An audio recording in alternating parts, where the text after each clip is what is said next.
En el capítulo anterior se describió la fuerza magnética que actúa sobre un conductor que lleva una corriente, colocado en un campo magnético externo. El ejemplo que veremos hoy es cómo determinar la fuerza cuando el campo magnético donde se encuentra la espira es generado por un hilo de corriente. Las medidas de la espira de cada lado son A y B y sobre esta circula una corriente I2. El campo magnético es generado por un hilo de corriente que se encuentra situada a una distancia x sub 0 a la izquierda de la espira. Esta línea transporta una corriente I1. Por lo tanto, como ya se ha visto en videos anteriores, por regla de la mano derecha, en donde se sitúa la espira, el campo tiene dirección menos K, según el sistema de coordenadas establecido.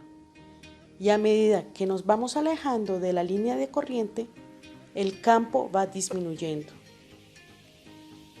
Para representar esta relación a medida que nos alejamos, las X de la dirección del campo también disminuyen. Y su expresión la determinamos por medio de la ley de Biot-Savart. Para determinar la fuerza que actúa sobre la espira rectangular, procedemos a dividir en 4 segmentos. Aplicando la expresión de la fuerza sobre hilos de corriente en cada lado, podremos calcular la fuerza total. En el lado 1 observamos que a medida que nos alejamos de la línea de corriente, el campo varía. Por lo tanto, la fuerza magnética debe determinarse mediante una integral. Es importante resaltar que se quiere calcular la fuerza sobre la espira, por la cual circula una corriente I2. Entonces, en la expresión de fuerza, la corriente será el valor de la corriente I2.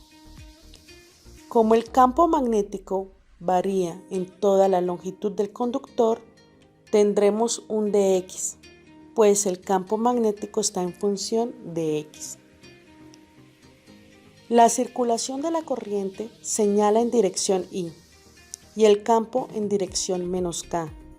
Entonces, al realizar el producto cruz, da como resultado la fuerza en el eje J positivo. Desarrollamos la integral, donde los límites serán determinados por los puntos x sub 0, donde empieza el lado del conductor, y donde finaliza x sub 0 más a. Los límites se toman en donde empieza la variación del campo magnético. Para representar esta fuerza sobre la espira, veremos que a medida que va alejándose de la línea de corriente que creó el campo magnético, el campo va disminuyendo y por consiguiente la fuerza disminuye. En el lado 2, el campo es constante en todos los puntos sobre el conductor y su expresión es igual a mu sub 0 por I1 sobre 2pi por x sub 0 más a en dirección menos k, ya que la distancia que hay entre la línea de corriente y ese punto es x sub 0 más a.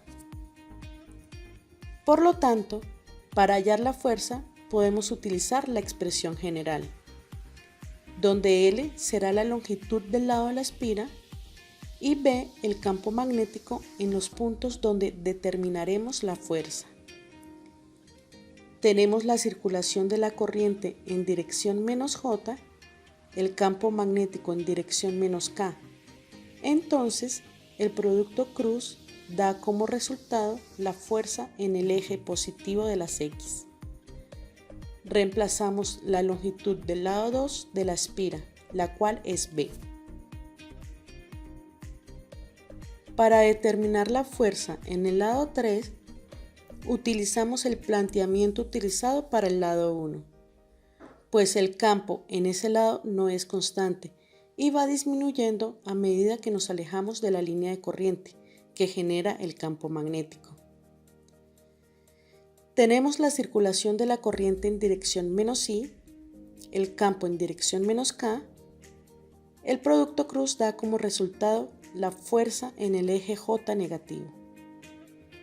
Desarrollamos la integral, donde serán los mismos límites del lado 1, pues el campo empieza a variar de izquierda a derecha.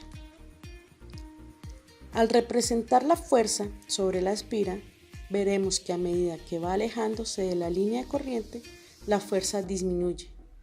Recordaremos que esto se debe a que el campo disminuye.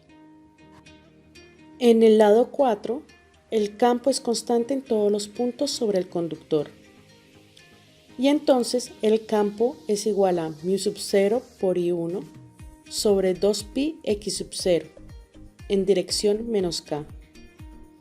Pues la distancia que hay entre la línea de corriente y ese punto donde queremos determinar la fuerza es x0.